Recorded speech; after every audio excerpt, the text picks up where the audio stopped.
Hey people, today I'm going to be unboxing the Bryton Rider 420. The model I purchased was the Rider 420T.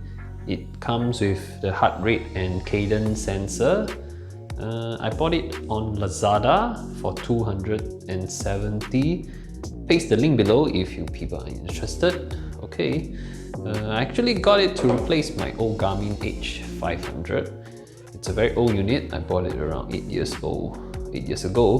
Seems to be some issue with the heart rate monitor, so I decided to change it and I got this. Now let's see. On the side of the box, I think this is some functions that is supported by the unit: ANT+, Bluetooth, maximum battery life of 35 hours, that's very long. And waterproof rating of IPX7, smart notification, presumably for the smartphone, I think. Data analysis, advanced follow track, GPS function, I guess. The brightness adjustment for the screen. This is the application that's supported by the unit, the Bryton app, Strava, Komoot, right with GPS. Well, looks good. Let's take it out and see what is inside.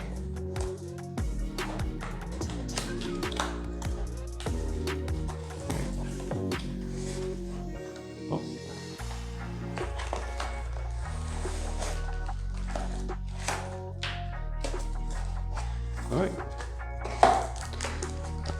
Okay, first thing first, the unit itself. Let's take a look at the Rider 420 itself. Oh, it's a lot bigger than the H500, definitely.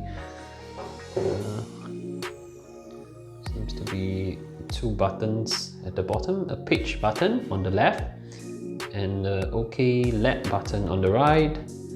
At the back you have the power and the brightness button, play and pause, and the back button. Looks good.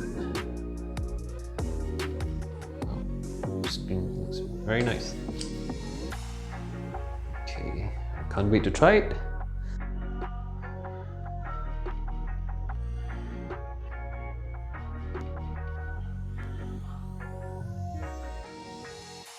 Alright, let's take a look at the accessories that it comes with. First thing first, this looks like a Bryton mount for the Bryton unit. It's for you to mount it on the handlebar. Comes with an extra protection pad. There's one already attached to it. And a lot of rubber bands. Looks like there's a few sizes. Small, medium and a large. So for different handlebar sizes, I assume. And what's this? This is a cadence sensor for the crank to be mount on the crank unit. Also comes with a lot of rubber band.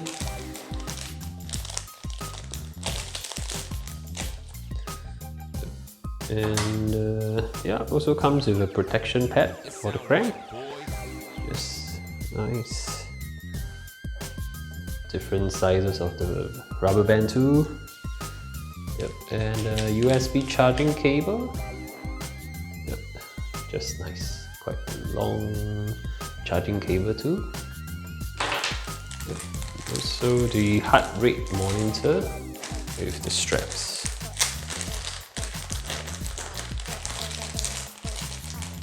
Okay, so it's the heart rate monitor, sensor, and the straps.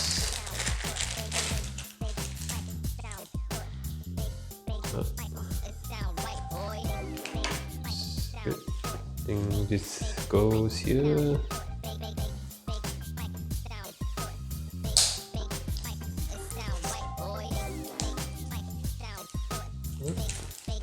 Looks quite sturdy. Yeah.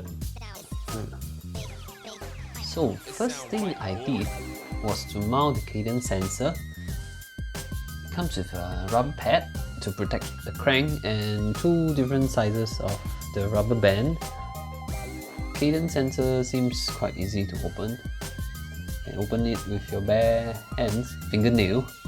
It's actually two sign there. One is a lock sign and unlock sign. So you can just use your fingernail, twist it, and it should open up. So the instruction manual states that you got to remove this white sticker thingy first to allow the battery to function. Once you got that out, put it back and you lock it in place. Well, I still got my old Cadence sensor. I got to remove it first.